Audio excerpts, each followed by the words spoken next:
Mon premier combat amateur, c'était Salle Japy, dans Paris. J'avais quoi?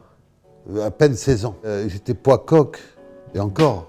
Il fallait que l'entraîneur m'appuie, comme à l'époque c'était des trucs comme tu places des légumes, là, les carrés, tu sais, comme ça, que tu trouves au hall. Alors, ils étaient tous baissés pour vérifier le combat, et puis mon entraîneur, il m'appuyait sur l'épaule pour faire descendre, pour que je puisse faire la catégorie, parce que j'étais trop léger. Je devais faire 48 kilos, j'étais un bâton comme ça.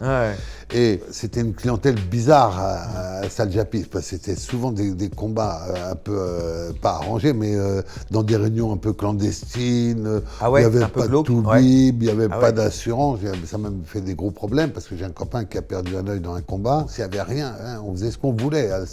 Tous les samedis, on était à la Salle Japy.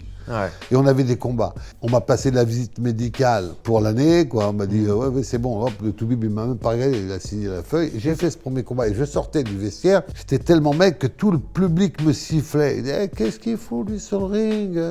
Pulmonaire, tuberculeux, il m'insultait. Moi, ça m'amusait parce que j'avais tellement envie de boxer.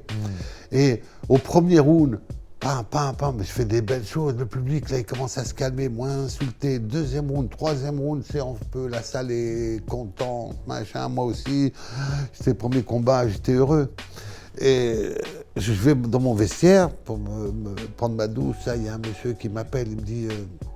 Il y a mon oncle, mon père, je ne me souviens plus très bien, il veut vous féliciter.